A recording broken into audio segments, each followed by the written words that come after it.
शौकत यूसुफजई साहब, अब जरा सवाल को आगे बढ़ा देते हैं ना। देखिए, जब डीजी आईएसपीआर की मेजर जनरल अहमद शरीफ चौधरी साहब की प्रेस कॉन्फ्रेंस आई, पहले जवाब दे दूं फिर आप क्वेश्चन कर लें। आप एक साथ पूरा जवाब दे दीजिएगा, आपको एम्पल टाइम मिलेगा।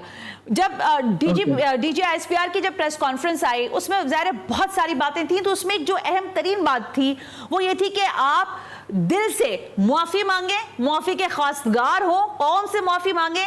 और उसके जवाब में हम एक्सपेक्ट, मैं तो कम से कम ये कर रही थी कि आपकी जमात का बयानिया कुछ अच्छा बेहतर बनेगा।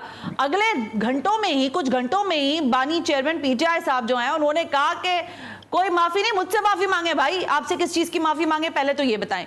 दूसरा ये कि असद कैसर साहब ने एक प्राइवेट टीवी चैनल पे ये बैठकर कहा कि हम अपने बाप से माफी नहीं मांगते, तो इसका क्या मतलब लें हम?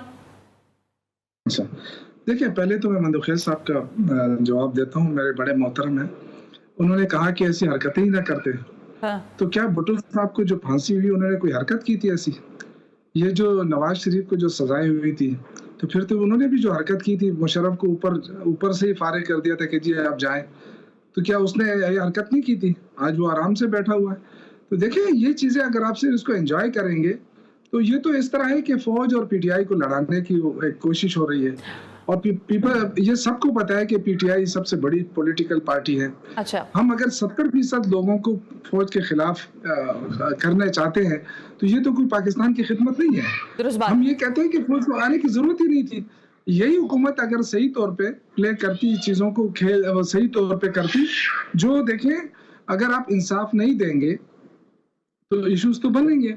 अगर आप कहते हैं कि जी आपने ये जुर्म किया है तो जुर्म साबित करके सजा दे दें।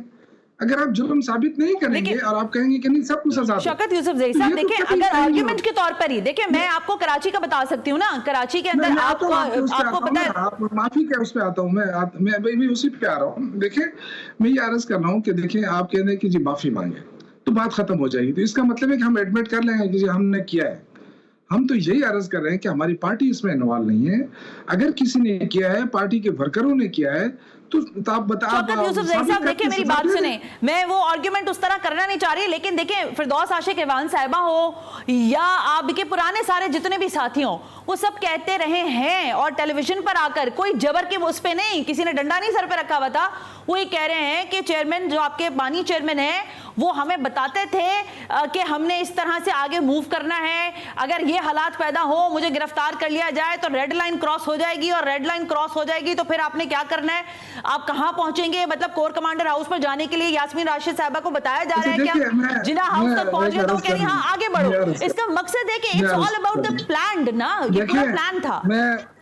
देखिए, मैं हल्फन कह सकता हूँ क्योंकि मैं स्पोक्स पर्सन रहा हूँ थ्रू आउट। जी। और जितनी भी मीटिंग्स होती रही है प्राइम मिनिस्टर सेक्रेटेरिएट में, हाउस में, जो मीडिया के हवाले से, तो फिरदौस आशिक एवान साहिबा भी होती थी और मैं भी होता था। मेरे सामने आज तक मैं हल्फन कहता हूँ कि खान साहब की जो पहली बात होती थी कि देखो, फौज के खिलाफ आपने कुछ नहीं बोलना है। अच्छा। ये जो अभी बोल रही हैं फिरदौस आशिक एवान साहिबा, मेरी बहुत मोहतरम है, लेकिन उनको इस तरह की अभी बात करना जो है ना, ये कभी गवारा नहीं होता है, ये अच्छा नहीं लगेगा। लेकिन अब शौकत यूसुफजई साहब, आप कह रहे हैं ना, आपके बानी ने ये कहा कि अफवाज पाकिस्तान के खिलाफ कुछ नहीं, लेकिन खुद जलसों में खड़े हो के मीर जाफर, मीर सादिक और पता नहीं क्या क्या, मैं वो नाम भी नहीं लेना चाह रही। आप एक तरफा बात ना करें। क्या नवाज शरीफ ने कोई बात नहीं की है फौज के खिलाफ आज तक?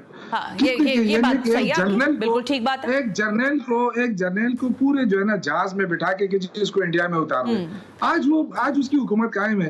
अच्छा आर्गुमेंट आ गया, ठीक हो गया शौकत यूसुफजई साहब, अच्छा आर्गुमेंट आ गया है ना। हल निकालना चाहिए। देखिए, हल निकालना चाहिए। अगर देखो, मैं वो बंदा हूं, तकरार से सवाल कर लेती हूं, मैं चाहता हूं हल के लिए देखिए शौकत यूसुफजई साहब, मुझे आधा मिनट दे दे। मैं ये चाहता हूं कि इसका हल जरूर निकालना चाहिए। अगर हम सिर्फ इस पे बैठ जाएं कि आप गलत हैं, मैं वो कहेंगे जी आप गलत हैं, तो इस मुल्क के अंदर जो आईन, इंसाफ, कानून, वो फिर ऐसे ही रह जाएगा। अगर इंसाफ के मुताबिक फैसले हो जाएं तो देखिए, बजाय इसके कि हम किसी एक दूसरे को चैलेंज करें, हम किस बात पे उलझ पड़े हैं।